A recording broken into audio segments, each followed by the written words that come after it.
ஓகேவா? Okay. Thank you ma'am. Thank you very much.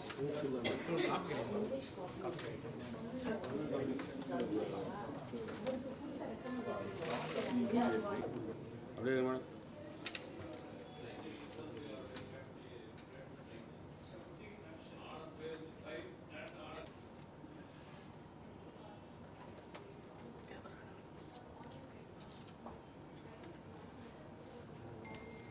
ஒழிப்பு முன்னணி, அனைத்திந்திய ஜனநாயக மாதர் சங்கம்ங்கிற அமைப்புகள் சார்பாக ஜஸ்டிஸ் பாஷா கமிஷன் அவரையும் அவருடைய கமிஷன் உறுப்பினர்களையும் நேரில் சந்தித்தோம். ஜனநாயக மாதர் சங்கத்தினுடைய அகில இந்திய துணைத் தலைவர் சுபாஷினி அவங்க தான் இந்த விவாதத்தை லீட் பண்ணாங்க. இப்போ சாதியை பொறுத்த வரைக்கும் இந்தியாவுக்கு மட்டுமே இருக்கக்கூடிய மிக மோசமான பிற்போக்கான அமைப்பு முறை. அது ஒரு ஆழமாக சமூகத்தில் 100 ஆண்டுகளுக்கு மேலாக பல 1000 ஆண்டுகளாக வேரூன்றி இருப்பதனால அதனுடைய விளைவுகள் ரொம்ப இயல்பாக ஏற்றுக்கொள்ளப்படுகிற ஒரு மனநிலை கட்டமைக்கப்பட்டிருக்கு. அதனால் சட்டங்களும் இன்னொரு பக்கம் தெளிவான பிரச்சாரங்களும் பரப்புரைகளும் இருந்தால் தான் ஓரளவு இதை நம்ம கண்ட்ரோல் பண்ண முடியும். அதனால் ஏற்கனவே குறிப்பான எங்களுடைய பரிந்துரைகள் 2 அமைப்புகள் சார்பாகவும் கொடுத்துருக்கோம். இப்போ மறுபடியும் ஏன்னா இப்போ கமிஷனுடைய காலம் அப்படிங்கிறது நீட்டிப்பு செய்யப்பட்டிருக்கு. அதனால் கமிஷனும் ஆக்டிவாக வேலை பார்த்துக்கிட்டு இருக்கோம்.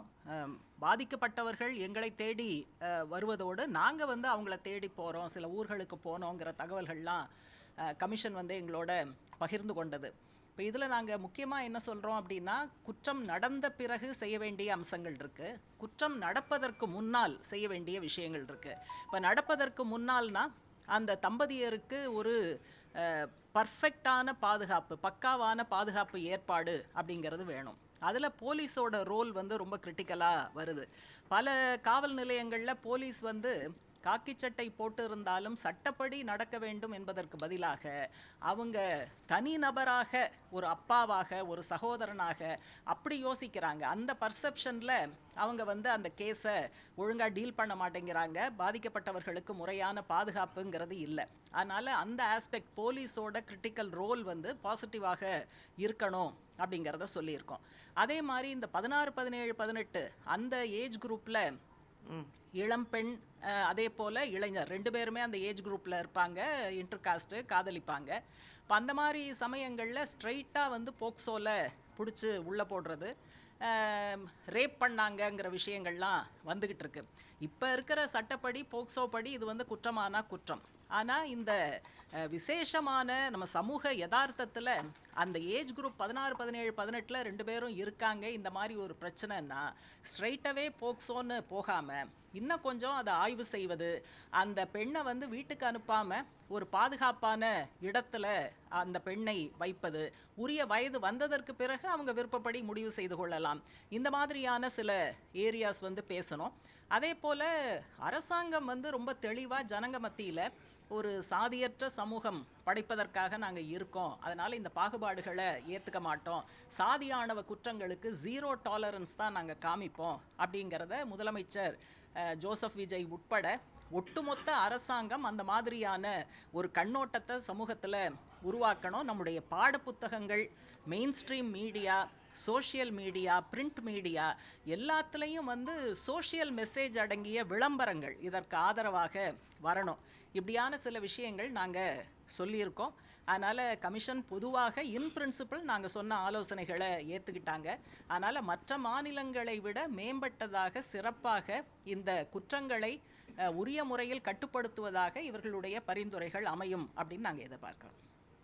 சொல்லும்போது பாதிக்கப்படக்கூடியவங்களில் சிலருக்கு அரசுடைய உதவிகள் கிடைக்கிறது சிக்கல் இருக்கிறத நீங்கள் எடுத்து வச்சதாக பார்க்கும்போது என்ன மாதிரியான விஷயங்கள் சொன்னீங்க மேடம்?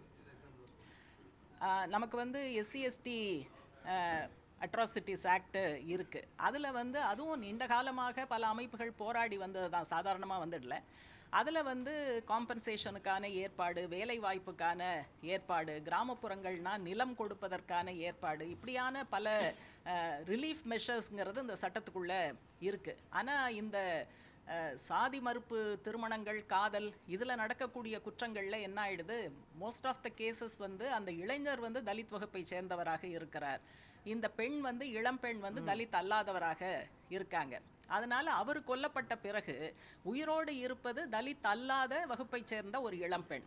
அப்போ அவங்களுக்கு இந்த ஆக்டில் இருக்கக்கூடிய காம்பன்சேஷன் மற்ற விஷயங்கள் எதுவும் கிடைக்கிறது கிடையாது.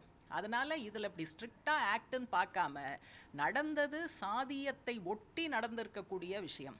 அவர் தலித் என்பதால் கொல்லப்படுகிறார் அப்படிங்கிற விஷயம் வரும்போது அதனால் பாதிக்கப்படுகிற இந்த பெண் அவர்களுக்கும் போதுமான காம்பன்சேஷன் அரசு வேலை இருக்கணும். அதனால் அந்த பரிந்துரையும் உங்களுடைய கமிஷனுடைய ரிப்போர்ட்டில் வரணுங்கிறத சொல்லிடுறேன்.